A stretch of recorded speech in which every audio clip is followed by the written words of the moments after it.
Alors, bonsoir tout le monde. Merci d'être venus en si grand nombre.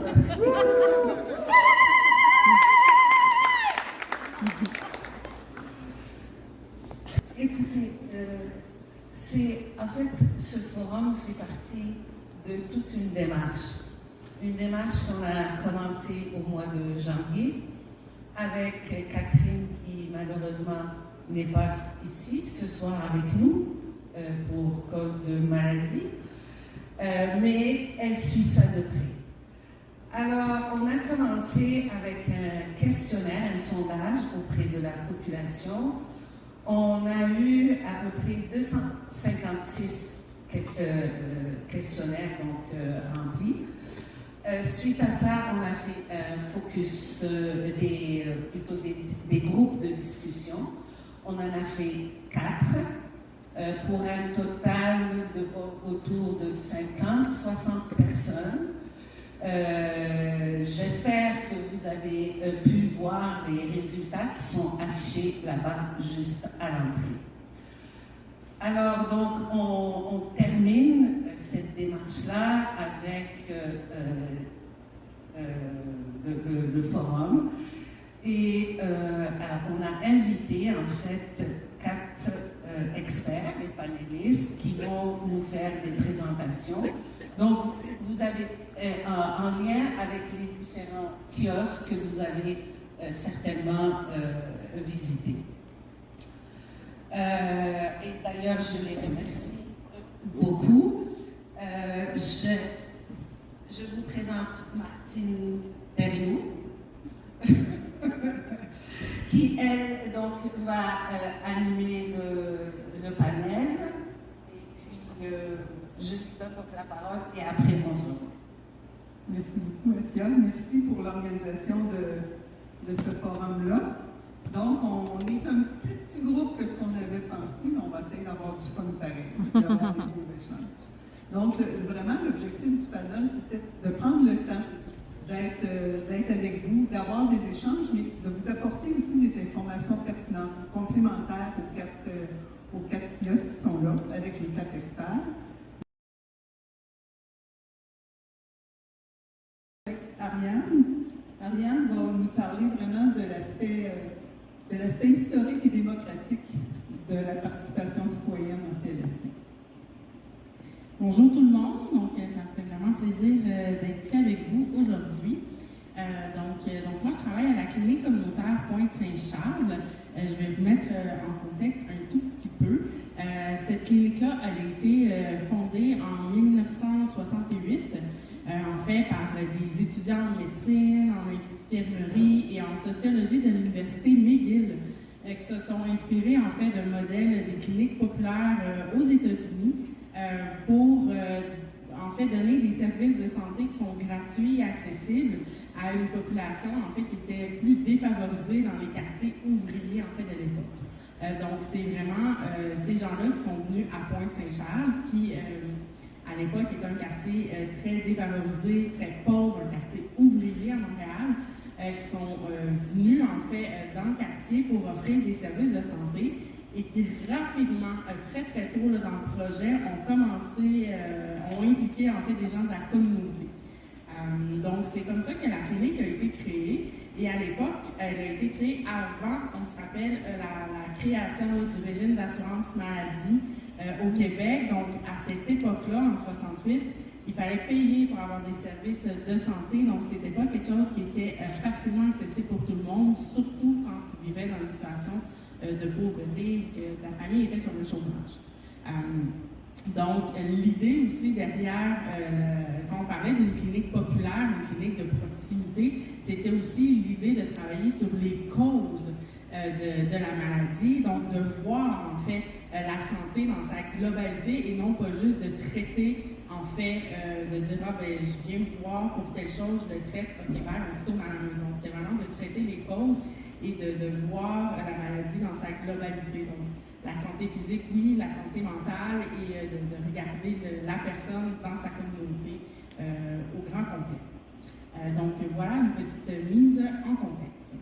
Donc, comme on peut voir ici, ce que je trouve vraiment intéressant, c'est les buts objectifs de la clinique à l'époque, tels qu'ils ont été écrits, parce qu'on peut vraiment voir qu'il y avait toute la question de s'approprier les enjeux de la santé et faire en sorte que les citoyens et les citoyennes qui résident dans le quartier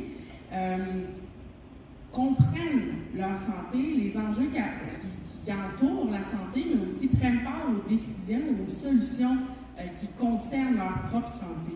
Donc, tu sais, on parle de développer une prise de conscience en lien avec les problèmes de santé, les problèmes sociaux, les problèmes éducatifs. On parle d'offrir des moyens pour discuter et explorer les solutions de ces problèmes-là. On parle de favoriser l'éducation, la vulgarisation médicale au sein de la communauté et même d'encourager la création de services essentiels en matière de santé, d'éducation et de loisirs. Parce qu'on se rappelle qu'à la fin des années 60, il n'y avait pas encore tous les groupes communautaires et tout le réseau de la santé comme on le connaît aujourd'hui. Donc ça, je trouvais ça aussi intéressant parce que ça a vraiment mis la table pour travailler aujourd'hui avec ce qu'on appelle les déterminants sociaux de la santé. Donc c'était vraiment ça à la base qui a nourri vraiment le modèle de la clinique communautaire Pointe-Saint-Charles. Mais qui a aussi nourri la création des CLSC au Québec. Parce qu'en 1970, si je ne me trompe pas, on a créé en fait le régime d'assurance maladie du Québec. Et quelques années plus tard, en fait 1 an, on a vraiment créé les réseaux CLSC partout au Québec et le gouvernement à l'époque s'est inspiré des modèles des cliniques populaires, donc des cliniques comme celle de Pointe-Saint-Charles, pour créer les CLSC. Donc, on s'est inspiré d'une clinique de proximité dans laquelle il y a de la participation citoyenne. Donc, ça veut dire que les gens qui font usage des services sont impliqués dans les services, dans les décisions. Donc, il y a vraiment une proximité par lesquelles on répond aux besoins locaux. Donc, à l'époque, quand les CLSC ont été créés, il n'y avait pas nécessairement les mêmes services dans chaque CLSC partout au Québec parce que ça dépendait des besoins locaux. Il y a certains CLSC qui ont d'abord été créés via un soutien à domicile parce que c'était d'abord ces besoins-là qui étaient le plus criants, tandis que pour d'autres, ça a commencé par des soins davantage pour les familles, pour les enfants, vu que par exemple, il y avait un taux de mortalité dans ce quartier-là ou cette région-là qui était beaucoup plus élevé. Donc, c'est quelque chose qui était vraiment différent d'un endroit à l'autre en fonction de l'état de santé de la population qui était locale. Comme on voit un peu en l'écran, on a créé les CLSC en 1971, mais les CLSC aujourd'hui, c'est plus ce que c'était. Hein? Avec les réformes de la santé qu'on a eues depuis cette époque-là, on en a eu quand même plusieurs. On a passé par différentes appellations. On a passé par des C3S, on a passé par des CIUS et maintenant on a Santé Québec même. Et même dans les années 90, on avait une régie régionale de santé, pour ceux qui s'en rappellent. Donc tout ça a fait en sorte que les citoyens et citoyennes se sont graduellement éloignés des prises de décision. Et ça a aussi changé le mode d'organisation dans les CLSC, s'il y en existe encore, on prend des maths. Donc voilà. Et pourquoi j'en parle en fait? Parce que aujourd'hui, on peut dire que les CLSC, la mission CLSC existe encore à travers les CIS et les CIUS. Mais est-ce que l'aspect de proximité, l'aspect de participation citoyenne, de démocratie, elle est encore présente? L'aspect dont on répond aux besoins locaux est encore présente? Ça aussi, je serais curieuse d'en débattre et d'en discuter avec vous. Je pense que le sondage qui a été fait par la concertation de l'Éman pour Saint-Paul en dit déjà beaucoup. Donc voilà. Les différentes réformes en santé ont aussi affecté la clinique parce que nous, on a été créés avant, mais quand le gouvernement a décidé de créer les CLSC, ils ont dit, vous, à Pointe-Saint-Charles, vous allez devenir un CLSC. Mais nous, on s'est dit non, on n'a pas envie de devenir un CLSC, on veut rester autonome, on veut rester indépendant, mais on va avoir du financement parce que la clinique fonctionnait avec des mini-financements à gauche et à droite et un petit peu de financement qui venait, là, bon, quand la carte d'assurance maladie a été créée, il y avait un petit peu d'argent qui venait de là, mais sinon, c'était comme les médecins qui donnaient un petit peu d'argent de leur poche, puis du petit financement à gauche et à droite qui passait dans les universités, entre autres. Donc, il y a eu beaucoup de luttes que la clinique a fait à travers les années pour maintenir son autonomie et faire en sorte qu'aujourd'hui, en fait, on est un organisme communautaire ayant une mission CLSC. Donc, aujourd'hui, après 58 ans, c'est toujours un conseil d'administration 100% citoyen. Il y a toujours de la démocratie, de la participation citoyenne, tout en offrant des services de santé à la population là, de type CLSC comme on connaît. Donc ça, c'est quand même important parce que toutes ces luttes-là ont été menées par la population parce que c'est leur clinique, c'est leur service de santé et à chaque fois, c'est la population qui s'est mobilisée et qui a dit non, nous, on n'a pas envie de rentrer dans le réseau de la santé, de devenir officiellement un CLSC, on veut garder notre modèle, c'est ce qui nous tient à cœur. On a envie de continuer à participer aux décisions. Donc, à tous les fois, il a fallu se battre avec le ministère de la Santé, le gouvernement, pour maintenir cet acquis-là, qui est très précieux. Voilà. Et aujourd'hui, ça fait quand même 58 ans, hein, donc dans les années 70, et aujourd'hui, c'est très différent. Le quartier a évolué.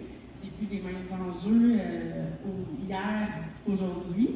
Comment on fait pour encore maintenir la démocratie et la participation citoyenne? Bien, la clinique, c'est quand même doté de remparts et de stratégies pour maintenir ça, parce que c'est très précieux. Donc, entre autres, il y a tout l'aspect de comment on fait en sorte pour que la communauté reste au fait des enjeux de santé. Donc, comment on fait en sorte pour que la communauté, en fait, s'approprie les enjeux de santé? Donc, quand je parlais des buts, là, du tout début de la création, ça, c'est toujours une croyance là, pour nous que c'est important que les gens comprennent pourquoi ils ont des enjeux de santé, ça vient d'où, et c'est quoi les solutions disponibles, en fait, là, pour y remédier. Donc, pour ça, on a un CA, un conseil d'administration qui est toujours 100% citoyen. Donc, c'est des gens qui habitent Pointe-Saint-Charles, qui sont élus lors d'une assemblée générale annuelle, qui sont sur le conseil d'administration de la clinique. On organise des rendez-vous de santé communautaire, au moins 3 par année minimum. Ça, en fait, c'est des lieux dans lesquels on aborde différents sujets de la santé, en formule un peu éducation populaire, débat pour vraiment que tout le monde puisse s'approprier ça. Ça peut être pourquoi on n'est pas favorable au privé en santé. Le prochain qui va avoir lieu dans quelques semaines, c'est sur le thème du soutien à domicile. Comment en fait, qu'est-ce qu'on peut faire pour bien vieillir au Québec, en fait, et comment les services de soutien à domicile peuvent aider à ça. Ensuite aussi, il y a des assemblées citoyennes qui sont organisées aussi, Il y a quelques années, on en avait organisé une sous le thème du projet de loi 15, donc la réforme là, avec Santé Québec, pour vraiment expliquer aux gens qu'est-ce que ça veut dire à tous les jours dans les services, ce projet de loi-là, parce qu'il était super lourd, super complexe, donc un peu pour rendre ça un petit peu plus facile à comprendre pour les gens. Donc voilà. Ensuite, il y a tout l'aspect action politique qui est aussi très précieux parce que jadis, à l'époque, les CLSC faisaient de l'action politique, mais ça aussi, c'est quelque chose qui s'est perdu à travers les réformes de la santé. Maintenant, les gens qui travaillent dans les CLSC, les organisateurs communautaires ont moins ce volet-là. Mais nous, à la clinique, comme on est autonome et indépendant, on peut en faire. Donc, on peut décider si le gouvernement fait des choses et qu'on se dit, mais il me semble que c'est peut-être pas la meilleure chose pour assurer la santé des gens. On peut prendre action et collectivement dire non, nous ne sommes pas d'accord avec ce que vous faites sans avoir peur d'avoir des répercussions parce qu'on est autonome. Tandis que dans le réseau de la santé, c'est ton employeur. Et ton employeur peut te dire, ben non, toi, tu ne peux pas dire que ce qu'on fait, par exemple, c'est pas correct, parce que là, il peut avoir d'autres enjeux. Donc ça, c'est vraiment un très, très beau luxe et privilège qu'on a à la clinique. On a différents comités qui font de l'action politique. Et pour terminer, on a aussi un modèle organisationnel qui nous permet, en fait, de maintenir la participation citoyenne et une démocratie. Donc, on a un modèle de santé qui est communautaire, donc on a une approche qui est liée avec ça. Tous les employés de la clinique, incluant les gens qui sont sur le conseil d'administration, les directions, quand tu es engagé, tu as une journée complète de formation qui t'explique l'histoire de la clinique, pourquoi c'est comme ça et pourquoi c'est important et quelles sont les luttes qui ont été gagnées à travers le temps, autant dans le quartier que pour la clinique. Donc, ça vient vraiment sensibiliser, éduquer les gens à l'approche particulière de la clinique. On est en gestion aussi participative, donc c'est pas juste les directions qui décident, donc les employés participent à certaines décisions. Et la clinique aussi fait le choix d'avoir une équipe d'organisation de développement communautaire qui est un petit peu plus garnie que, par exemple, si on compare au CIS et au SUS. Donc ça, c'est comme un bref résumé de stratégie que la clinique se donne pour encore aujourd'hui, presque 60 ans plus tard, pouvoir dire qu'on fait de la participation citoyenne en santé, que c'est possible et que faire de la prévention et de la promotion, tout en offrant des services à tous les jours de santé, que c'est possible. C'est pas facile, c'est pas nécessairement le modèle idéal, mais on y croit et ça fonctionne pour nous à Pointe-Saint-Charles. Donc voilà, merci beaucoup.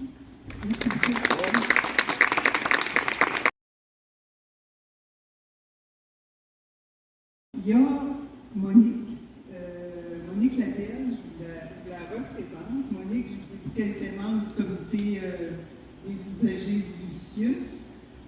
Monique, bien que le SIUS soit rendu très gros, il reste quand même des lieux de participation à l'intérieur du SIUS. Et Monique, en illustration, elle est membre du comité des usagers.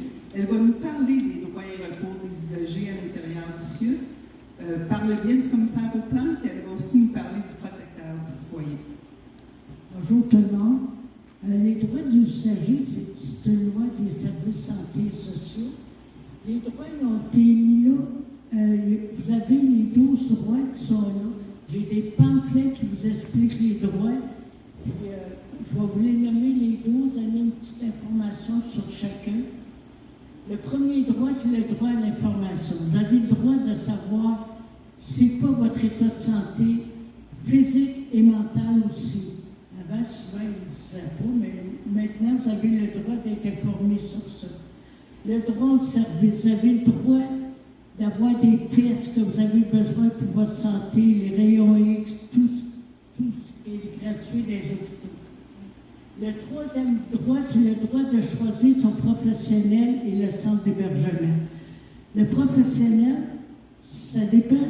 Si vous êtes placé dans un centre d'hébergement, si c'est impossible, vous venez de Sorel, vous ne pouvez pas aller voir votre médecin là-bas, on va vous en indiquer un qui au centre d'hébergement. Mais vous avez le droit de choisir votre centre d'hébergement. Des fois, ça peut prendre un an ou deux parce qu'il n'y a pas toujours de la place, il y a des listes d'attente, puis là, plus ça va, plus les listes d'attente y longues. Il y en a beaucoup. Mais vous avez le droit de choisir. Ceux qui auraient une place dans celui où vous voulez aller, ils vont vous envoyer là. Le quatrième droit, c'est le droit de recevoir les soins que requiert votre état de santé. Si votre vie est en danger, puis il n'y a personne qui répond pour vous, ils vont faire les soins d'urgence sans votre consentement. Parce que vous avez le droit de refuser les soins. Mais si vous n'avez pas connaissance, le médecin est là pour sauver votre vie, puis il doit agir en bon père de famille. Fait qu'il va faire tout ce qui est nécessaire. Le cinquième droit, c'est le droit au consentement des soins. C'est ce qu'on vient d'expliquer, c'est presque la même chose.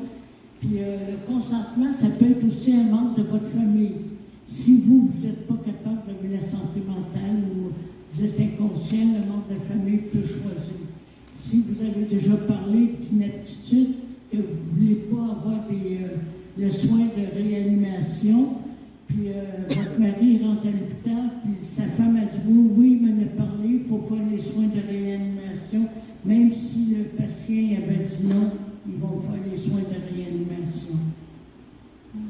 droit de participer aux décisions. Bon, ils vont vous donner des supposons sur un cancer, ils vont vous donner des traitements, ces choses-là. Vous avez le droit de participer, vous avez le droit de refuser, vous acceptez, puis il faut qu'ils vous disent les conséquences, les conséquences que ça peut avoir. Vous avez le droit de participer. Vous pouvez intervenir en tout temps. Le droit d'être accompagné, assisté et représenté. Vous avez le droit d'être, si vous allez chez le médecin, vous avez le droit d'avoir quelqu'un avec vous, mais la personne ne peut pas parler pour vous, c'est juste être accompagné. Le 8e droit, c'est le droit à l'hébergement. C'est comme que je disais tantôt, si vous venez de Saint-Henri, vous voulez être à Pau, à Saint-Henri, il n'y a pas de place, bien, ils vont vous envoyer ailleurs, puis quand il y aura une place, ils vont vous transférer. Ça, c'est le droit de recevoir la langue anglaise. Ça, un peu partout, parce que c'est rare que vous ne pouvez pas avoir les services en anglais et en français. Même si on est au Québec, c'est les droits en français, mais vous avez le droit aussi, si vous êtes anglais, de recevoir les soins en anglais. 10e droit, le droit d'accès au dossier d'usager. Vous avez le droit de demander de voir votre dossier. Je sais que dans les hôpitaux, il faut faire une demande aux archives, mais vous avez le droit, c'est votre droit de savoir c'est quoi qui est écrit dans votre dossier. Le droit de confidentialité dans vos dossiers d'usager. Vous avez le droit de dire, bien moi, mon mari, je ne veux pas que vous y en parlez, ou ma femme, qui que ce soit, vous avez le droit, c'est confidentiel le dossier de santé. Puis même, moi, ça fait 16 ans que je suis dans un centre d'hébergement, je fais du bénévolat auprès des personnes aînées, puis ils n'ont pas le droit d'afficher des choses qui pourraient deviner que vous avez telle maladie, ces choses-là. Ils n'ont pas le droit, c'est confidentiel. Le dossier d'usager est confidentiel et personne ne peut y avoir accès sans le consentement de la personne. Le 12e droit, c'est le droit de porter plainte. Vous avez le droit de porter plainte si vous n'êtes pas satisfait des services que vous avez reçus, si vous avez subi la maltraitance. Vous avez le droit de porter plainte. Le comité d'usager peut vous aider à porter plainte. Le comité de résidents aussi d'un centre d'hébergement. Mais en général, c'est le comité d'usager. Nous autres, c'est le comité d'usager du SOV, Sud-Ouest Verdun. Puis là, présentement, on a une nouvelle présidente qui est au comité d'usager, puis je vous garantis qu'elle va. C'est la présidente qui était au QC, parce que le QC est porté à disparaître peut-être au mois de décembre. On devait disparaître au mois de novembre, on est encore là. Mais maintenant, c'est le Santé Québec. Puis mais les comités d'usagers, les comités de résidents vont rester. Mais le QC va disparaître. C'est quoi ça, le QC, Monique? Pardon? Le QC, c'est quoi? C'est le comité d'usagers du centre intégré. Puis c'est ça, là, on est 15 dans ce comité-là. Puis il va être. Au mois de décembre, ça devrait arriver. Peut-être au mois d'avril aussi. Il va rester des petits comités. Oui, parce qu'à cause du nouveau comité Santé Québec, c'est ça. C'est vos 12 droits. Puis il ne faut pas vous gêner à porter plainte, parce qu'on a des plaintes, les gens n'ont pas de représailles.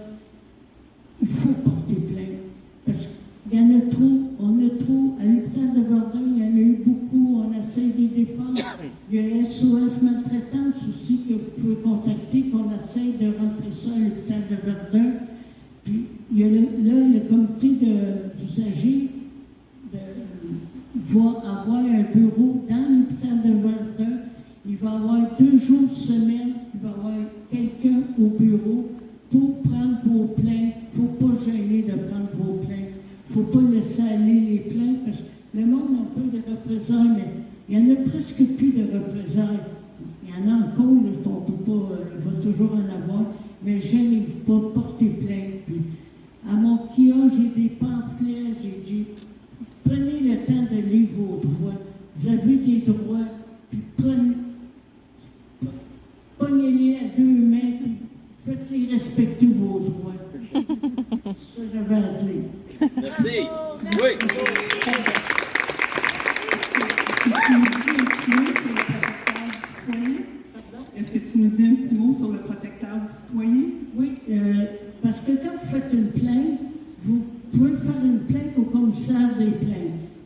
aussi le bureau qui est sur la rue Saint-Joseph. Vous faites une plainte, puis vous n'êtes pas satisfait des résultats. Parce que ça peut prendre 45 jours avant qu'il vous réponde, le commissaire aux plaintes. Vous n'êtes pas satisfait. Vous allez au protecteur du citoyen. On a des pamphlets aussi. J'ai des formulaires aussi pour porter plainte au commissaire des plaintes. Puis les plaintes, il faut qu'elles soient écrites. Puis même, 3-4 personnes peuvent porter plainte pour la même chose qui est arrivée sur un étage. Nous autres, les centres d'hébergement, ça arrive souvent. Mais, pour vous dire, mon centre d'hébergement, ça arrive pas souvent. Je suis très fier de mon centre d'hébergement des seniors parce que l'année passée, le commissaire aux plaintes nous a rapporté qu'il y avait eu une seule plainte dans 12 mois au commissaire aux plaintes. Fait que les autres, il y en a plusieurs, là, surtout dans le temps de la COVID. Là. Mais j'allais allez-y, allez jusqu'au bout. Puis le comité des usagers est là pour vous aider. N'oubliez pas le comité des usagers. On a des numéros de téléphone, on a des adresses où vous pouvez vous adresser. Merci beaucoup, Monique.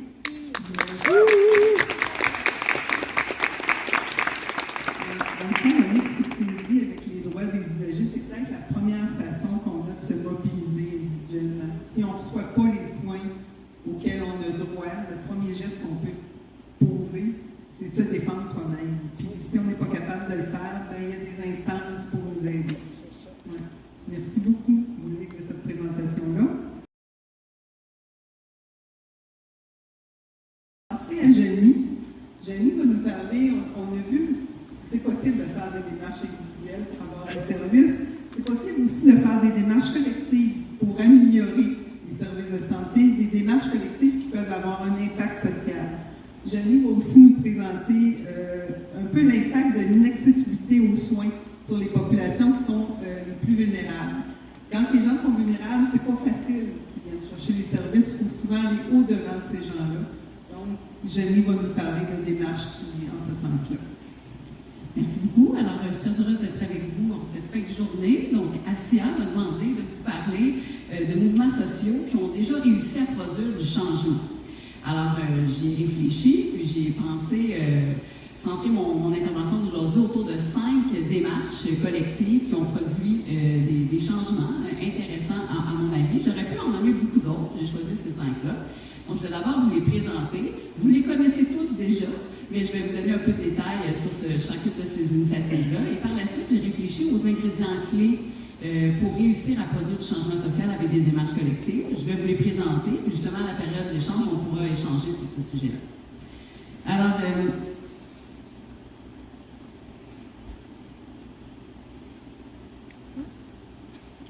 la première initiative que je vais vous présenter, c'est la marche du pain des roses. Je vais vous les présenter de manière chronologique. Donc, la marche du pain des roses s'est déroulée en 1995. Donc, en ce moment, on est en train de célébrer les 30 ans de cette marche-là. Et donc, c'est Françoise David, à l'époque, qui était la présidente de la Fédération des femmes du Québec, qui avait écouté un reportage sur les marches qui se passaient aux États-Unis. Les marches pour les droits sociaux et tout ça, qui avait réussi à produire des effets bénéfiques intéressants. Puis ça l'a inspiré. Elle s'est dit, pourquoi on ne fait pas une marche de cette nature-là, nous, au Québec, le mouvement des femmes en particulier, pour dénoncer la pauvreté et essayer d'avoir des succès sur certaines revendications communes. Alors, ça lui a pris 1 an avant de lancer sa marche. Ça a pris 1 an de préparation. Donc, il y avait 3 groupes de marcheuses qui font partie de différents endroits au Québec. Je pense qu'il y avait une équipe qui venait de Montréal, une autre équipe, je ne me rappelle plus. Il y avait 3 équipes, en tout cas. Et ils ont marché, il y avait 850 femmes qui ont été impliquées dans cette marche-là. Ils ont marché 200 km pendant 10 jours de temps pour se rendre à l'Assemblée nationale, porter 9 revendications communes. Donc, vous imaginez qu'elle, ce groupe-là de femmes, avait déjà pris du temps pour réfléchir ensemble quelles seraient ces 9 revendications-là. Donc, elles portaient des revendications comme, par exemple, l'augmentation du salaire minimum, la perception obligatoire des pensions alimentaires, il y en avait une loi sur l'équité salariale, il y en avait toutes sortes. Et donc, ce qui a été vraiment un facteur de succès dans leur initiative, et aussi, elles s'étaient donné des marraines, donc des personnalités connues qui appuyaient le mouvement, la démarche et qui prenaient parole dans les médias pour soutenir la démarche.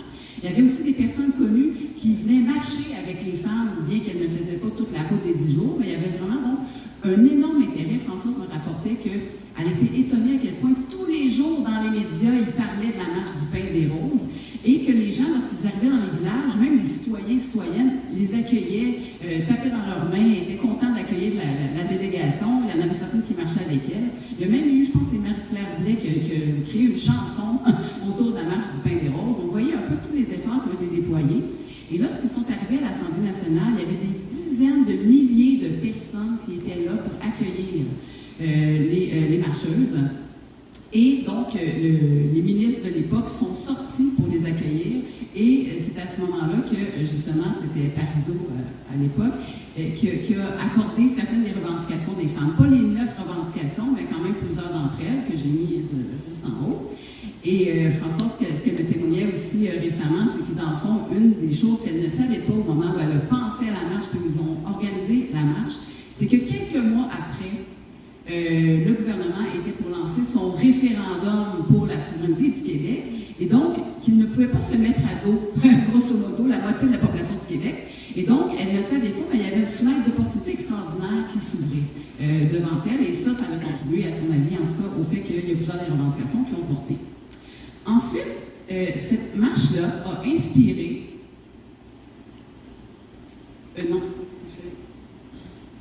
une autre initiative qui a mené à l'adoption à l'unanimité par l'Assemblée nationale d'une loi visant à lutter contre la pauvreté et l'exclusion sociale.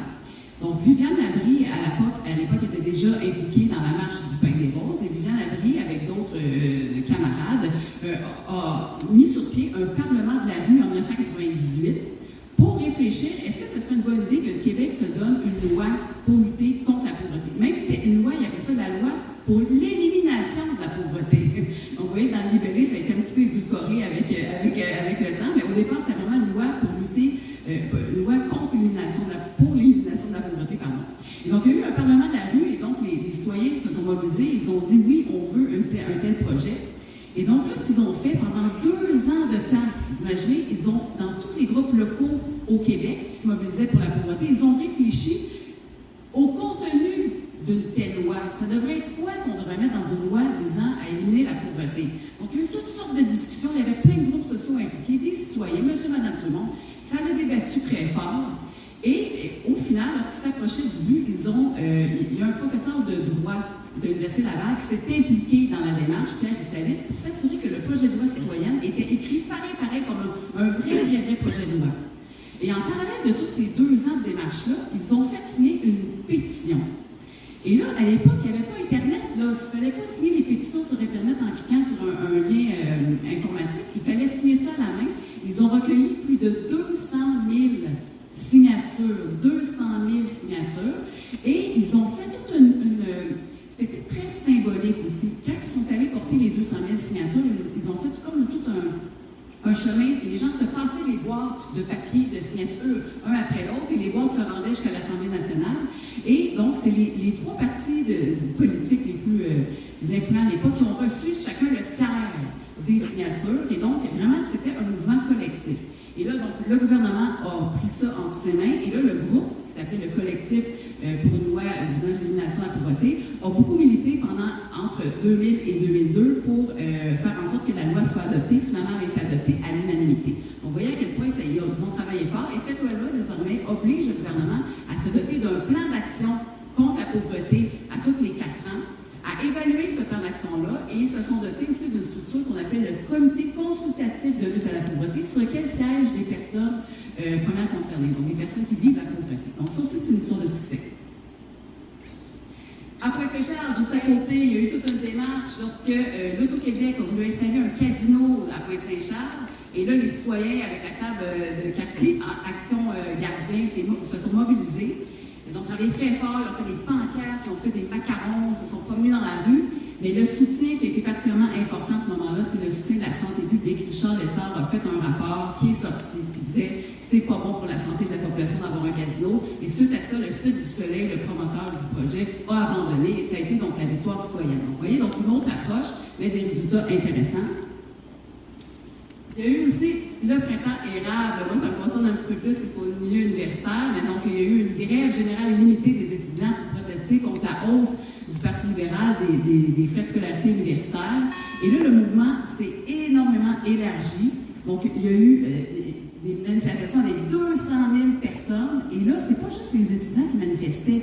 Il y avait les grands-mamans, les parents, les enfants. Donc, tout le monde se sont mobilisés dans la cité. Je ne sais pas si vous vous rappelez des marches casseroles aussi qu'on faisait. Et donc, suite à ça, il y a eu une élection provinciale et le Parti libéral a perdu son élection. Le Parti québécois est arrivé au pouvoir et a annulé les hausses de frais de scolarité. Donc, encore une fois, une autre approche de mouvement citoyen qui a porté ses fruits. Et la dernière, c'est plus récent, c'est le bâtiment 7 que vous connaissez sans doute aussi, qui est à Pointe-Saint-Charles. Ça aussi, c'est une lutte qui a duré plus de 10 ans par des citoyens et des groupes communautaires qui se sont unis pour essayer d'avoir un des bâtiments des anciens terrains du Canadien national, du CN. Là. Donc, ça a pris beaucoup de temps avant de réussir à mener cette bataille-là. Ils se sont essoufflés parfois, mais ils ont toujours persévéré jusqu'à l'obtention du bâtiment 7. Et c'est un lieu qui est très, très prisé dans la communauté, qui est fréquenté par la population et que plusieurs organismes sont hébergés là. Donc, c'est des exemples un peu disparates, mais vous voyez, des fois, il y a quand même un peu des ingrédients communs que je vais tenter de vous résumer ici. Premier point commun à ces démarches-là qui ont du succès, il faut mobiliser un grand nombre de personnes. Donc, il faudrait être plus que ça aussi aujourd'hui, si on veut, par exemple, faire des luttes ici qui vont réussir. Donc, pour la mobilisation d'un grand nombre de personnes, il n'y a pas 50 000 secrets, il faut faire du porte-à-porte, il faut mobiliser des groupes de base, des organismes communautaires qui ont déjà plein de gens qui s'impliquent auprès d'eux. Donc, ça, c'est la première voie du succès. Ensuite, ça, c'est Louise Ariel qui me coach aussi en charge. Elle dit ça te prend un cahier de charge. Donc, il faut être capable de formuler des recommandations qui sont précises, qui sont concrètes et qui sont réalistes dans le contexte. Et se trouver aussi des porte-paroles, puis mettre des témoignages en appui. Donc, aujourd'hui, il y a toutes sortes de citations en appui de revendications que vous pourriez formuler à l'égard du CLSC. Donc, ça, c'est extrêmement important. Louise Ariel dit toujours qu'il ne faut pas s'attaquer juste à la tête, il faut toucher le cœur des décideurs. Alors ça, le cœur, c'est vraiment les monsieur, madame, tout le monde qui sont capables d'émouvoir le plus plutôt que les fonctionnaires ou les professionnels de la santé. Et l'autre élément, c'est de se trouver des alliés dans les différents secteurs. On ne peut pas rester juste le milieu communautaire ensemble, il faut ratisser large, donc créer de vastes coalitions, impliquer le plus possible de personnes et se trouver des porte-paroles crédibles et respectés aussi. Ça, c'est un autre atout important.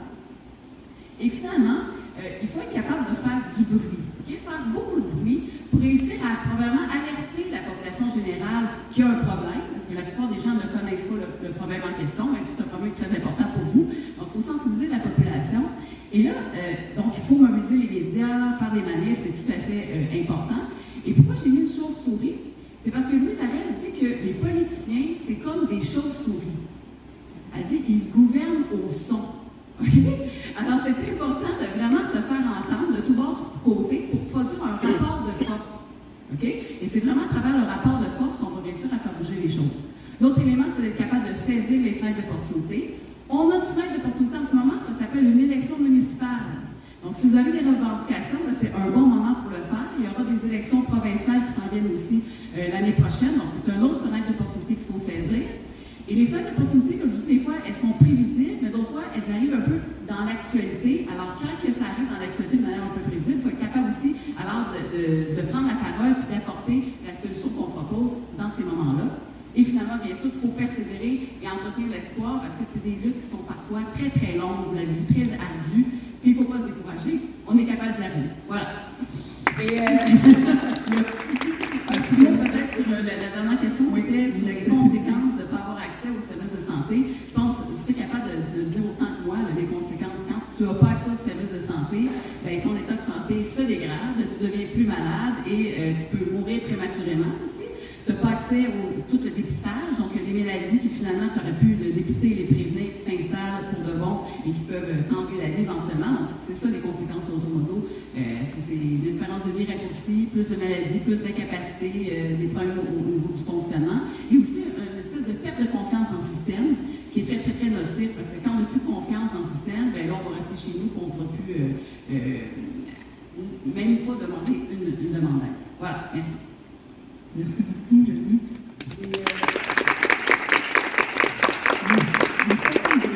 Et que tu viens de nous présenter, il devrait déjà se retrouver sur le panneau arrière où on regarde c'est quoi les stratégies possibles pour améliorer. On devrait déjà aller les écrire tout de suite.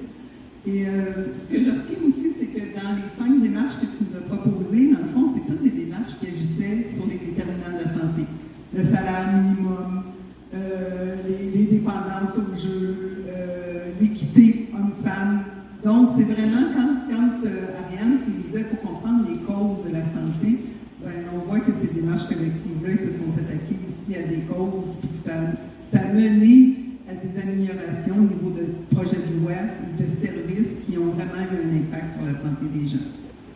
Donc, merci beaucoup.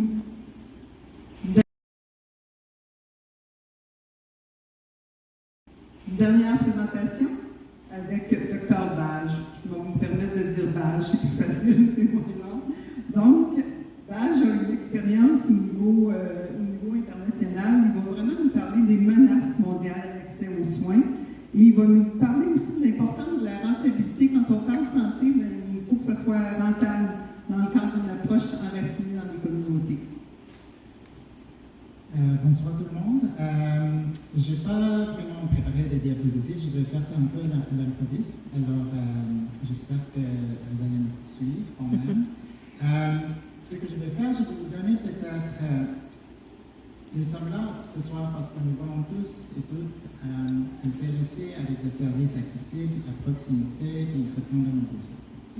Et de plus en plus, on trouve qu'avoir accès à ce service de façon accessible, à proximité, ça devient de plus en plus difficile au Québec. Mais je suis là, on m'avait demandé de vous donner quelques exemples pour vous décrire comment c'est une lutte très très locale, mais ce ne sont pas des menaces locales. Ça fait partie d'une dynamique mondiale, internationale. On voit des très bons exemples à travers le Canada à l'échelle internationale où il y a des dynamiques qui sapent l'accessibilité aux soins de qualité gratuits à proximité. Alors, je vais vous donner peut-être 3 exemples, et puis je vais peut-être terminer avec cette idée de les conséquences, le déterminant social de la santé et l'importance d'avoir cette perspective dans nos luttes aussi. Alors, je vais vous parler de 3 exemples. Je vais commencer par la Suède. Alors, moi, j'ai des camarades au nord de la Suède. Il y a à peu près 2016, il y a à peu près 10 ans maintenant, une petite ville au nord du pays où le gouvernement a décidé il voulait fermer les services de maternité. Il n'y aurait plus d'accouchement dans cette petite ville. Avec la même logique qu'on comprend toutes et tous, ça va être une réduction des coûts. On ne peut pas gaspiller de l'argent avec ça. Mais je crois que c'est très très important de confronter cette terminologie, parce que ce n'est pas vraiment une réduction des coûts, c'est un transfert de coûts. Okay? Alors, c'est qui devra acheter du carburant, user sa voiture pour faire le va-et-vient, parce que l'autre hôpital, c'était à peu près 80 km de route, alors c'est à peu près 1 heure de route. Et c'est qui va prendre le risque de ne pas avoir le service à proximité? Alors, avant, le coût, c'était partagé par tout le monde, c'était collectivisé par les impôts et le gouvernement suédois payait le soin d'avoir le soin accessible à proximité. Mais là, le coût allait devenir individuel. Alors, chaque fois que le gouvernement vous dit « Ah, on n'a pas vraiment d'argent, c'est une réduction de coût », il faut confronter ça et dire « Non, ce que vous voulez faire, c'est de transférer. » Et je pense qu'il faut garder ça dans notre tête, en tête ici, dans nos luttes locales aussi. Ce qu'ils ont fait en Suède, c'était, je ne fais pas une proposition ici, mais ils ont squatté l'hôpital pendant presque 2 ans. Ça a tiré immense. Il y avait une attention nationale en Suède sur cette campagne à cause de leurs activités. Ils ont vraiment ils n'ont pas vraiment gagné la lutte, peut-être en partie oui, mais ils ont pu relever le défi des soins ruraux en Suède, ce qui est très très semblable à ce qu'on dit au Québec aussi. Alors, je pense qu'il faut garder, lorsqu'on parle de soins, de services accessibles à proximité, il faut garder cette question en tête aussi, et que ce n'est pas seulement nous, c'est pas juste nous. Le deuxième exemple que j'aimerais vous donner, c'est en Australie. Et l'Australie dispose d'un système de santé publique universel, tout comme toutes les provinces canadiennes, mais dans les années 80, le gouvernement conservateur de l'Australie à cette époque avait décidé d'instaurer un système de vitesse. Alors, c'était carrément, tout le monde avait accès à des assurances privées qui en concurrence avec l'assurance publique. Il y avait des hôpitaux privés qui se sont installés en Australie. Il y avait un petit peu de débat pendant chaque fois qu'il y avait un gouvernement progressiste, il essayait de réglementer le secteur privé un petit peu plus, et chaque fois que c'était un gouvernement conservateur, ils ont déréglementé. Mais le système de vitesse a fini par s'imposer. Mais là, 40 ans plus tard, le système de santé australien, surtout le système de santé privé en Australie, est en pleine crise. Il y a une société qui s'appelle Healthscope, qui était d'ailleurs... il y a une nom canadien sur Healthscope, mais on peut en parler plus tard. Healthscope a dû déclarer la faillite il y a quelques mois. Et ça, c'est après quelques années en Australie, de plus en plus, les gens disaient « Ah, mais les prix augmentent pour les assurances privées et le service se dégrade. » Et là, c'est même si le gouvernement australien a essayé d'incentiviser les gens d'acheter des assurances privées, alors en fait, le gouvernement subventionnait le profit privé des assureurs privés. Alors, il donnait l'argent aux gens d'essayer d'acheter ce prix. Là, ça faisait aucun sens. Mais l'industrie d'assurance privée, les hôpitaux privés en Australie, ça marche. Alors, je pense que c'est l'Australie. On a la tendance ici de tourner notre regard vers les États-Unis pour dire « Ah non, on ne veut pas ça ». Mais les États-Unis, c'est un modèle complètement différent du monde. Et je pense que c'est l'Australie, en fait, qui est notre signal de l'art. Il faut vraiment voir cet exemple-là pour voir ce qu'on essaie de faire ici, et je pense que c'est très très clair, ce qu'on essaie de faire ici, ça ne marchera pas. Et comme on souhaite, c'est d'essayer d'individualiser les coûts. La privatisation, c'est vraiment d'essayer de restreindre le profit, d'individualiser les profits et les bénéfices à une élite très très minoritaire. Alors c'est la même logique. Il faut avoir, je pense, cette analyse en tête aussi lorsque nous avons notre propre lutte locale. Le dernier exemple que j'aimerais vous donner, c'est en Espagne. Et en 2012, l'Espagne dispose aussi d'un système de santé universel, public, et c'est en fait beaucoup plus accessible que le nôtre. Alors, avant 2012, si vous étiez président en Espagne, vous pourrez rentrer dans un hôpital, vous n'avez personne, vous demandez des papiers, des cartes, rien comme ça, vous aviez accès au service. En 2012, le gouvernement espagnol à cette époque a décidé de restreindre l'accès aux migrants dits sans papier en Espagne, de ne pas avoir accès aux soins médicaux. Cette politique a duré que 6 ans, parce qu'en 2018, le gouvernement espagnol dit non, ça ne fonctionne pas.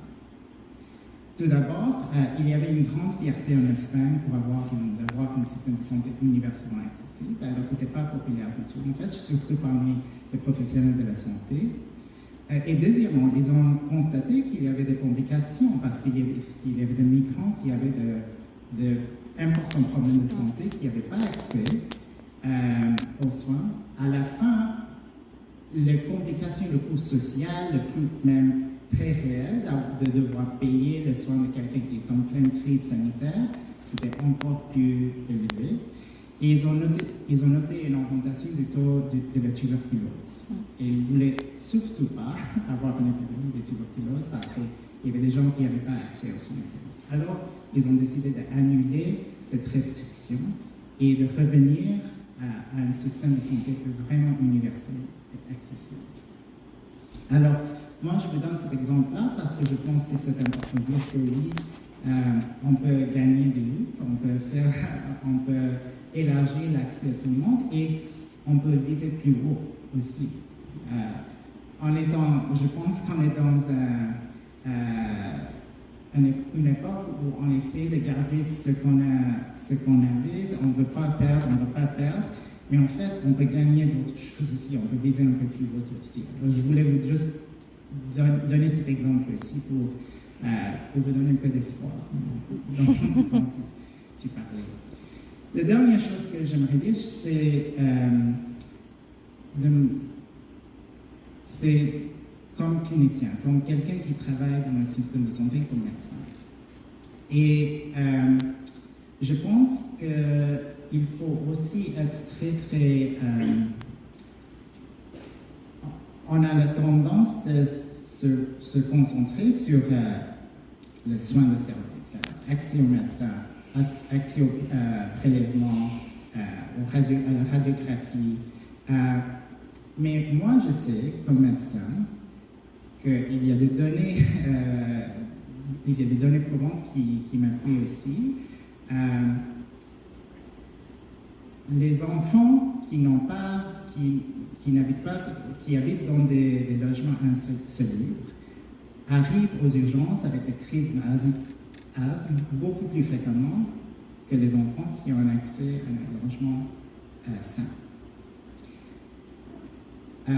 Moi, je sais comme médecin que les gens qui ont accès à une alimentation saine et sécuritaire, qui ont accès au parc pour faire des activités physiques, fait moins de diabète et des complications du diabète que les personnes qui n'ont pas accès à ça.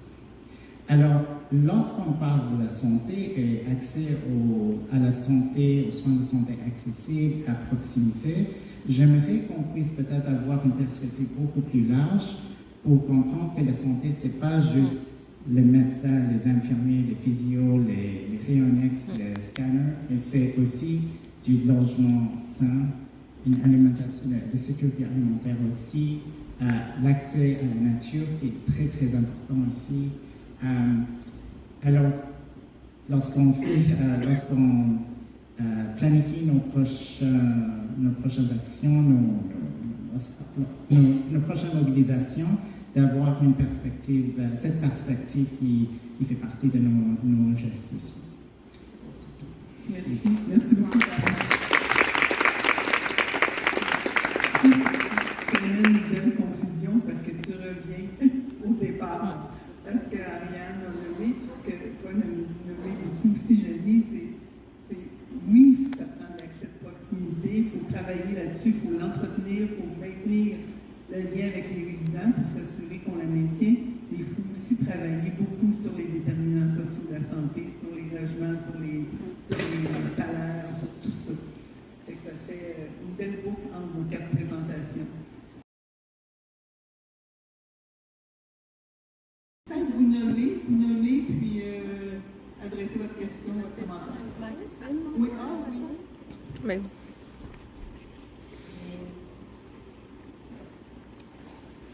Maxime, responsable des bénévoles depuis hier au service de bénévoles des aînés. J'ai juste une question concernant ce que vous avez mentionné par rapport à l'Australie. Si c'est possible de juste refaire le lien avec le Canada, parce que juste le droit de qualification, parce que peut-être que c'est juste moi, mais je suis peut-être pas sûre de comprendre. Oui, je voulais. Ce que je voulais dire, que c'est l'Australie, tout au début, avait le même système qu'on a ici, le système de santé publique, universel, accessible à tout le monde, plus ou moins gratuit. Dès les années 80, ils ont commencé d'avoir les systèmes à 2 vitesses. Alors, ça veut dire que le système public existait, mais il y avait un système privé qui s'est installé en parallèle, avec des assurances privées, avec les fournisseurs de soins privés, et le gouvernement a essayé de donner de subventionner ce système-là, pour encourager ce système-là. Toujours dans la même logique qu'on entend ici, ça élargit le choix pour la population, ça va réduire le temps d'attente, ça va être moins dispendieux. Et en fait, c'est pas vrai du tout. La seule chose qui s'est passée, en fait, c'était que les assureurs privés, les fournisseurs privés, ont tiré beaucoup de profits, mais le service a commencé à se dégrader. Parce que, au fond, ce n'est pas une question de financement. Les crises dans le système de santé actuel, ce n'est pas une question de financement, c'est une crise de main-d'œuvre. De prendre soin de main-d'œuvre, de prendre soin des travailleurs et travailleuses de la santé pour qu'ils et elles puissent continuer de travailler. C'est ça la ressource qui manque dans le système de santé. Ce n'est pas vraiment l'argent, c'est le main-d'œuvre qui manque. Et même si vous essayez de payer ça par de fonds publics ou privés, la question reste la même. Il n'y a pas suffisamment de main-d'œuvre. Alors, en essayant de déplacer une partie de main-d'œuvre dans le système privé, ça ne règle rien du tout. En fait, ça empire les choses. C'est ça l'exemple dans l'histoire. Est-ce que j'ai répondu à votre question? D'autres questions, oui, madame? Ah, ok. Le micro, il est rendu. C'est beau. Bonsoir tout le monde et merci à nos 4 personnes qui ont présenté tout ça. Ça nous emmène autant dans l'histoire que des éléments d'information. Moi, ce qui m'a vraiment touchée, c'est la dernière intervention sur l'importance de ne pas oublier la dimension de l'alimentation, la dimension de l'environnement sur la santé. Déjà, quand je vois bienvenue au forum Accès Santé, on ne peut pas parler d'accès santé sans parler des différents piliers en fait sur la santé et le bien-être. Bien sûr, on a l'alimentation, on a tout ce qui est activité physique, mais on a aussi tous les éléments qui peuvent avoir un impact sur la santé mentale, les agents qui peuvent créer du stress, dans l'anxiété, tout ça. Mais c'est vraiment bien de nous interpeller sur l'importance d'avoir beaucoup plus globalement que juste ce qui concerne le domaine médical, en lien avec les établissements ou le personnel médical, mais vraiment, qu'est-ce qui va faire que, en tant que communauté, en tant que population, nous pouvons vraiment parler de la santé, non seulement individuelle, mais aussi collective. Merci beaucoup. Il y avait une autre intervention ici.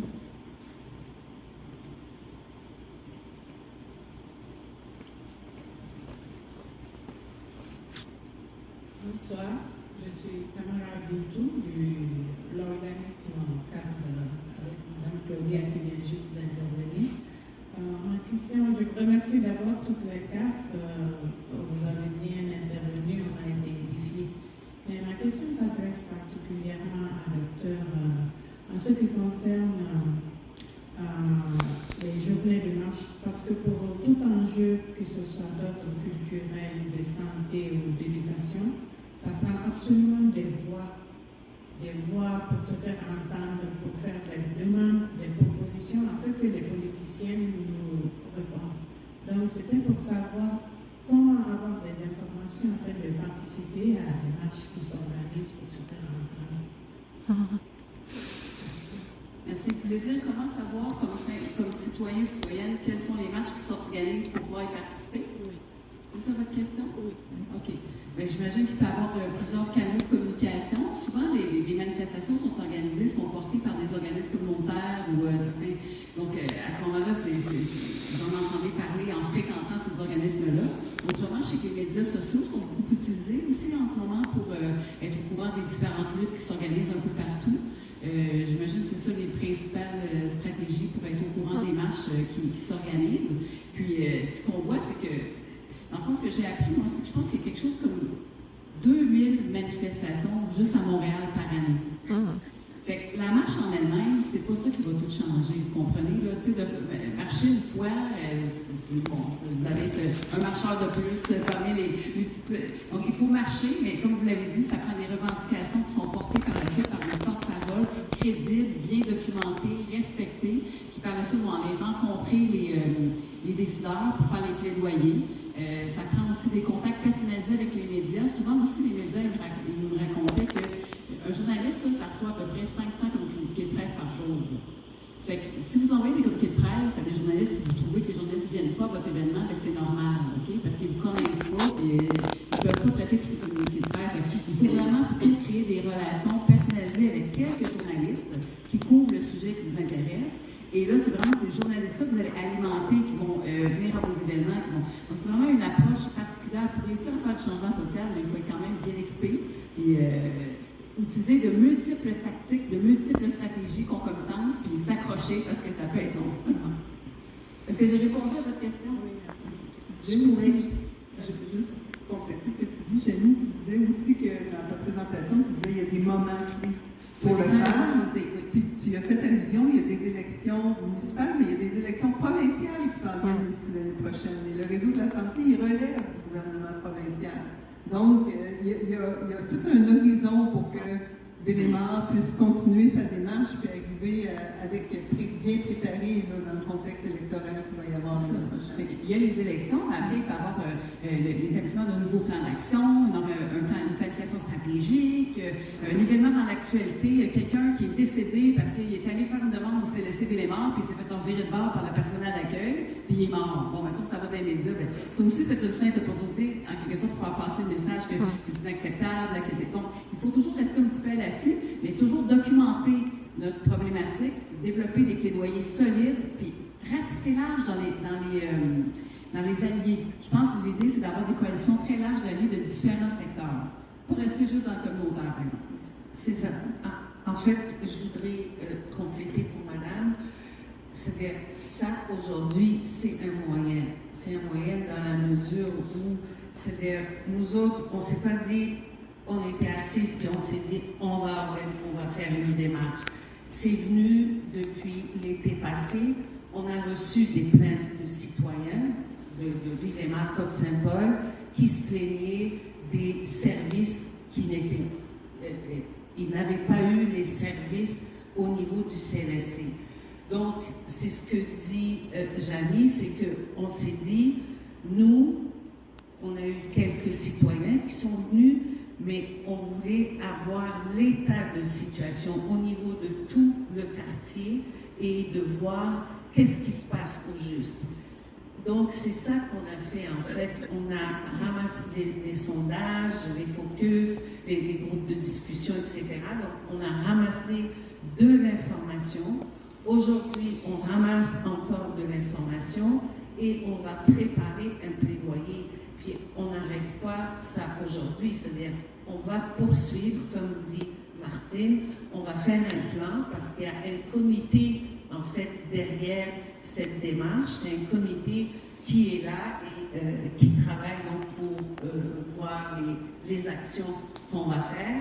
Et on veut aussi que la population soit présente et que ça ne vienne pas de nous, mais que ça vienne des citoyens et des citoyennes de Villemort-Côte-Saint-Paul. Donc, intervention arrière. Bonjour, moi je m'appelle Louise Levac, je ne fais pas partie du cas comme vous. Je fais du bénévolat en littératie auprès des enfants dans le secteur, mais donc j'ai de l'intérêt, mais ce que je veux dire, c'est que c'est difficile d'aller chercher les gens quand on ne leur donne pas la parole. C'est pas que les gens ne veulent pas venir dire ce qu'il peut dire, c'est qu'ils ne voient pas d'espace pour exprimer. Puis dans ce cas-ci, c'est pas de l'écriture, c'est pas Facebook, c'est vraiment la parole qui ça prend. Quand les gens prennent la parole, il y a une dimension humaine, on sent ce qu'il y a derrière. Donc moi je suis dans ce quartier-ci depuis les années 2000. Le CLSC est mort, c'est ouvert. La première journée d'ouverture, je me suis rendue, j'ai dit, moi j'ai besoin d'un médecin de famille. Ils m'ont dit, oh non, on est complet. Alors, il faut que l'information soit vraie auprès de la population. Si on ne veut pas de désaffection, si on ne veut pas que... Mais déjà, ça partait mal pour les résidents du quartier.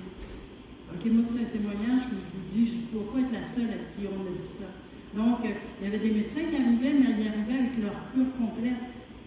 Probablement des gens qui avaient plus de maladies que je pouvais en avoir, donc, mais il n'y avait pas d'accès déjà au départ, donc ça part mal pour le quartier. Ensuite, on a eu la fusion des CLSC qui pouvait être une bonne chose en termes d'expertise, mais qui a fait en sorte que pour s'inscrire à des tests ou à des rendez-vous, à des accès à MR Saint-Paul, ça bloquait vite. Alors, ce qui restait, c'était les plus grosses salles de vaccination ou de quoi que ce soit. Donc, c'est toujours vrai qu'on a accès au CLSC MR Saint-Paul, mais c'est toujours plus compliqué. Il y a quelque chose qui, moi, me désole, c'est que si on connaît quelqu'un qui travaille dans le CLSC, on a accès plus rapidement. Ça, c'est vrai partout dans le monde. C'est comme un travers humain. Hein? Mais si on peut les éviter, ceux-là, ça fait toujours plus plaisir à tous les autres. Ça, c'est important de voir un accès équitable, mais dans le sens de juste. Puis, c'est ma dernière intervention sur la question de la justice. C'est que tout le monde est malade, puis si on vieillit, les bobos sortent. Tout le monde est malade, mais pas. Il y en a des extrêmement malades, et puis il y en a des moins malades qui se dirigent tout doucement. Ça rejoint le travail de la clinique Pointe-Saint-Charles. Moi, il y a très longtemps, j'étais à la clinique Saint-Jacques. C'était pas drôle, par exemple, il y avait des réunions tous les soirs. Okay?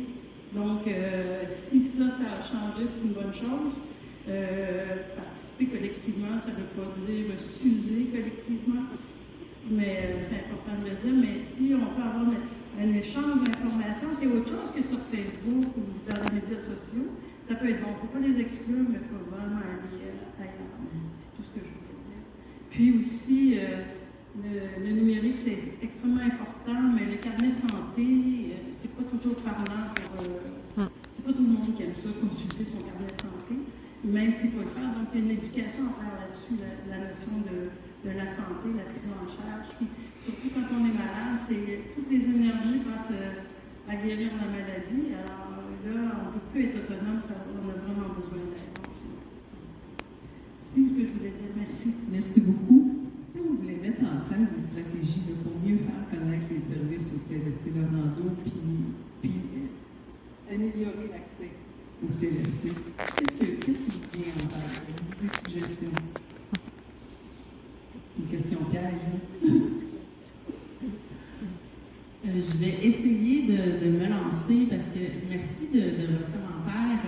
C'est quelque chose qui vient beaucoup nous rejoindre parce qu'à la clinique communautaire Pointe-Saint-Charles, on est beaucoup préoccupé par la fracture numérique, brisure numérique, je me souviens plus du terme, fracture, voilà, merci. Par le fait qu'aujourd'hui, tout est en ligne, hein, l'information est en ligne, les sites web, les réseaux sociaux, et tout est écrit, mais il y a bien des gens pour qui c'est difficile de lire, pour qui ne sont pas sur les réseaux sociaux, comment on leur donne l'information et comment on va les rejoindre et comment on s'assure que tout le monde connaît les services et est capable et est en mesure d'avoir accès. Si je ne suis pas capable d'aller prendre mon rendez-vous sur Clic Santé ou autre truc du genre, qu'est-ce que je fais? C'est une question qu'on réfléchit avec les employés, avec les citoyens, avec nos usagers, avec les membres. Et des fois, ça peut être de dire, bon, on va aller faire des présentations de services directement dans les groupes communautaires, dans les habitations, par exemple, aînés ou familles, ou des habitations HLM dans le quartier, ou du moins on cible les milieux où on sait que c'est des gens qui ont peut-être moins accès, en fait, à Internet, etc., pour aller présenter, par exemple, les services ou qui peuvent aussi poser des questions sur les services. On organise également des portes ouvertes ou des rendez-vous de santé communautaire ou des assemblées où on invite les gens à se déplacer à la clinique ou à se déplacer vers eux pour parler en fait de différents éléments. Donc, les vieux moyens qu'on utilisait, ils sont toujours d'aller vers les gens, de leur parler en personne, de donner un flyers en main propre au métro. Tout ça, c'est des moyens non négligeables et qui sont souvent, à mon humble avis, les plus efficaces. Parce qu'une bonne jase en personne, quand tu parles à ton voisin, à ta voisine, tu diras, j'ai parlé à telle personne qui travaille là, elle me dit ça, que j'ai posé mes questions, ça ne va jamais valoir une publication sur les réseaux sociaux. Donc, le contact en personne, c'est vraiment non négligeable et de réfléchir ensemble parce que ce qui est réel pour Pointe-Saint-Charles n'est pas nécessairement la même chose pour Villemort, Côte-Saint-Paul, parce que c'est pas nécessairement la même réalité ou les mêmes stratégies. Donc, de s'asseoir ensemble et de regarder qu'est-ce qui fonctionne. Est-ce que mettre des affiches avec des images sur les photos, ça fonctionne ici?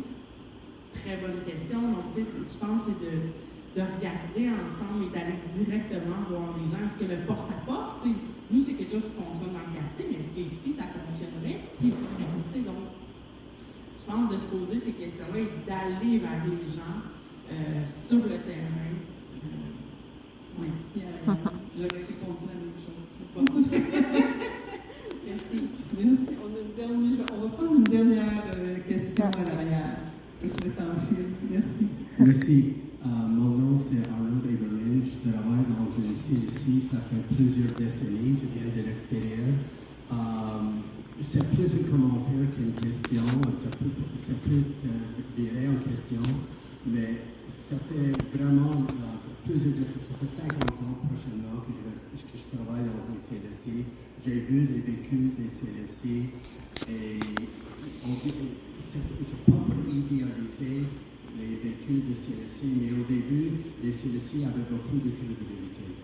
En termes de services offerts, il y avait une multitude de services, des psychologues, des soins à domicile, des soins courants, des sans rendez-vous, des médecins disponibles, des visites à domicile. Pourquoi c'était perdu, cette crédibilité-là? La réponse est facile. Depuis les 30 ans au moins, le gouvernement dépense beaucoup de moins dans les établissements publics pour mettre le développement du secteur privé. Les conditions de travail s'est dégradées pour les infirmières, pour les bricoleurs, pour les préposés aux bénéficiaires. C'était une vision que le gouvernement avait pour détruire le système public pour permettre le développement du secteur privé. Et le secteur privé, pourquoi le CLC doit rester? Parce que le secteur privé est camouflé, dans le sens que, par exemple, les groupes de médecine familiale sont des cliniques privées. Ta carte, ils marchent là-bas, mais sont quand même des cliniques privées, dirigées par les médecins. Leur objectif, c'est de faire les profits. Dans les CLC, les établissements publics ne sont pas dirigés par les médecins. Leur objectif, ce n'est pas de faire des profits et les services sont mieux donnés. Tout ça pour dire que les CLC ne sont pas l'ombrage de ce que c'était avant. Ils sont vraiment dégradés à cause du gouvernement qui ne voulait pas dépenser dans le développement des CLC. C'est ça. Merci beaucoup. En tout cas, je suis vraiment encouragé de voir la lutte qui s'est menée ici pour garder le CLC ouvert parce que les GMF, comme je parlais là, un jour, déjà, ils ne répondent pas aux besoins de la population. Déjà, ils sont limités en qu'est-ce qu'ils pourraient faire et on doit avoir les CLC disponibles pour, en tout cas, je ne sais pas si ils vont remplacer les GMF, mais au moins ils sont là qui pourraient répondre aux besoins de la population que les GMF ne sont pas capables de répondre. Merci. Merci. Quand vous dites que les CLC ont été un peu dénaturés, moi j'ai travaillé pendant 35 ans dans un CLC, j'ai connu, je suis presque aussi vieille que vous, j'ai l'impression, mais j'ai connu une époque où le modèle CLC est un modèle mondialement reconnu. On accueillait des gens de partout à travers le monde qui venaient visiter nos CLC. Puis c'était le modèle qui était envié à l'international.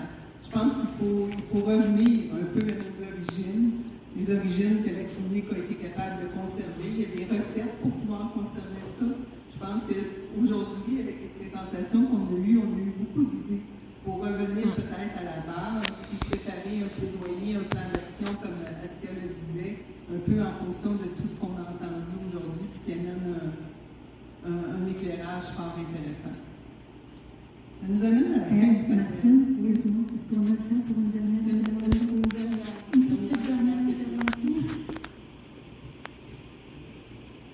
Merci. Jean-Claude Duclos. Voici un rapport avec ce qu'on a parlé tout à l'heure sur la revendication et des médias et les fils de presse.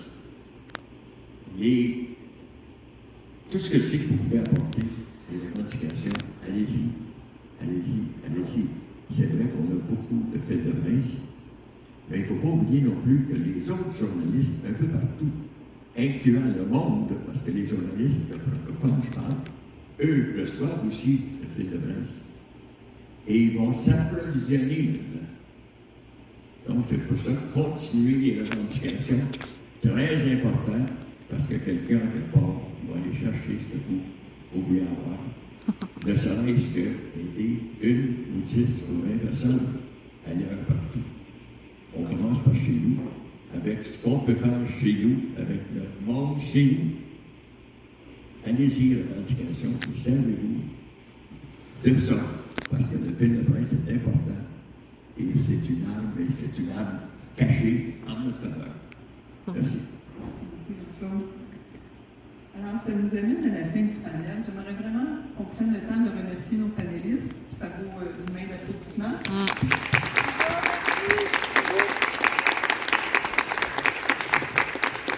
Vous nous avez amené des idées, vous nous avez amené des suggestions, vous nous avez amené des informations fort pertinentes. Il n'en tient qu'à vous maintenant d'aller porter ça sur toutes les stations qui sont à l'arrière. Donc, j'aimerais vraiment vous rappeler les objectifs du forum. Estelle nous les a présentés, mais c'est important de se les rappeler à ce moment-ci. C'était de recueillir vos expériences en regard de l'offre de services CLSC, de réfléchir ensemble aux services nécessaires pour répondre aux besoins des résidents. Puis on a vu que ce n'est pas juste des services, mais on parle aussi d'une action sur les déterminants de la santé. Ça fait partie de l'ensemble des présentations. De réfléchir aux actions collectives à entreprendre pour améliorer l'offre. Et on en a nommé tout au long des échanges et dans les présentations des actions collectives. Donc, je vous encourage à aller revisiter les kiosques pour ceux qui ne l'ont pas déjà fait. Même ceux qui l'ont fait, retournez-y avec un œil nouveau à la lumière de ce que vous avez entendu. Il y a une station visuelle en plein centre où vous pouvez aller inscrire sur des blocs dans le fond. Ça serait quoi un CLSC, Laurando, qui répondrait à nos besoins? Donc, vous avez entendu des choses, pour ne pas les oublier, allez tout de suite les mettre sur un des blocs, aller le déposer sur le CLSC, la station, le CLSC, l'image de nos besoins. Derrière, il y a un endroit où vous pouvez proposer des actions collectives pour améliorer les services de santé, les services sociaux. Donc, là aussi, vous pouvez aller vous inscrire. Il y a Madame tantôt qui a fait allusion à comment je peux rester informée de ce qui va se passer. C'est quoi la suite? Je sais qu'on recueille vos... C'est à l'entrée, à l'accueil, oui. À l'accueil, à l'entrée, on vous a invité à signer une petite feuille, mais vous pouvez aussi laisser vos coordonnées sur cette feuille-là. Et à ce moment-là, on va continuer à pouvoir vous informer, parce qu'il va y avoir des suites. Assia nous le dit, aujourd'hui, c'est une étape, c'est l'étape du forum. Ce qui va ressortir du forum va être retravaillé, remâché, il va y avoir un plan d'action, il va y avoir des stratégies qui vont sortir de ça.